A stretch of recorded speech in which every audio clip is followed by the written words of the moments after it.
Hello. My name is Matt Guyan, and this is my book report on Jennifer Murdley's Toad by Bruce Coville. This is a really good book. It's about this girl named Jennifer Murdley, and she's kind of ugly, and kids pick on her a lot, and she finds this magic shop and buys this magical toad that can talk.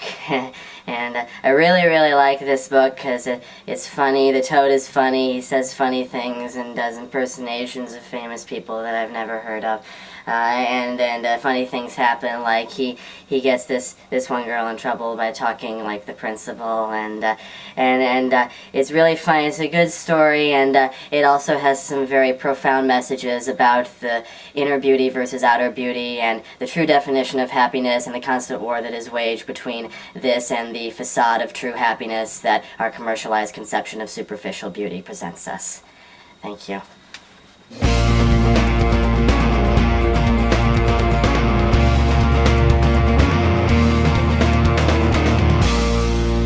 Okay, what was all that about? Well, I'll tell you.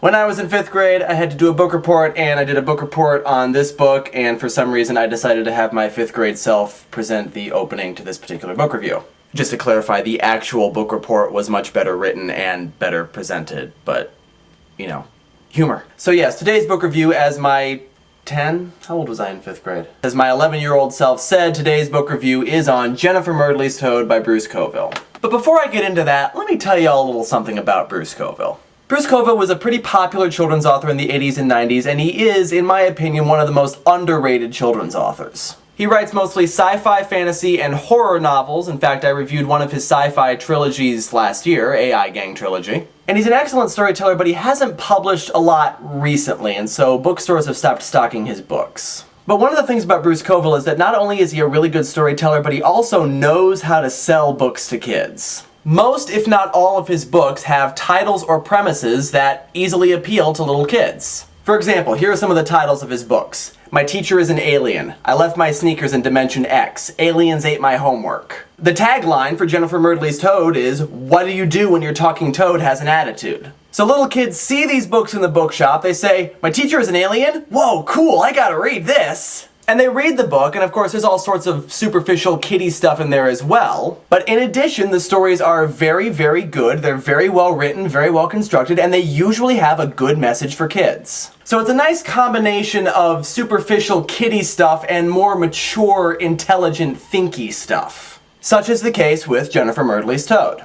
Now, Jennifer Murdley's Toad is actually from a series of books called the Magic Shop books. There are currently 5 of these books published now, I believe. I've read 3 of them. And they each have a different protagonist, they take place in a different setting, and they all have a different situation. The only commonality that these stories have is that they all involve a magic shop, which is a shop that, of course, sells magical items, but it's also a shop that is itself magic. The proprietor of this shop is, I believe his name is Mr. Elives. He's an old man, and we always get the sense that there's more to him than meets the eye. Because the shop always appears to the kid who needs it most, and Mr. Elives usually knows exactly what to sell the kid for whatever it is they need.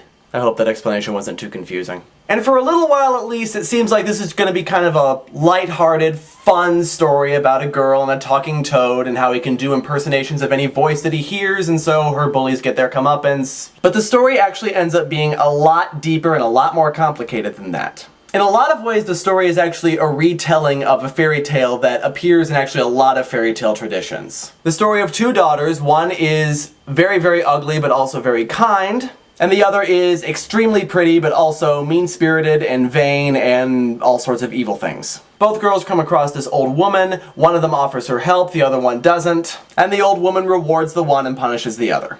So we have that theme of inner beauty versus outer beauty throughout the entire novel. Because Jennifer Murdley is relatable to a lot of adolescent girls in that she has committed the heinous adolescent crime of being unattractive. And so as you can imagine, Jennifer Murdley goes through a lot of character development, and there is a strong, strong message at the end of this story. This story could have very easily been a simple, superficial story about a girl and her talking toad. But simply in the act of making Jennifer Murdley unattractive, Bruce Coville turned this into a much, much deeper and more complicated story than that. It has a lot of those superficial things in it, and it is definitely geared towards younger children, which is mostly the reason why I'm not considering it a favorite anymore. But it has a really great message for kids, especially young girls who don't think that they're pretty enough. And it is indicative of a lot of Bruce Coville's writing, and I think that it's time that children discovered more of his older books from the 80s and 90s, because they really are great stories. And so even though Jennifer Murdley's Toad is not a favorite of mine anymore, I hope that it will become a favorite of some other children, and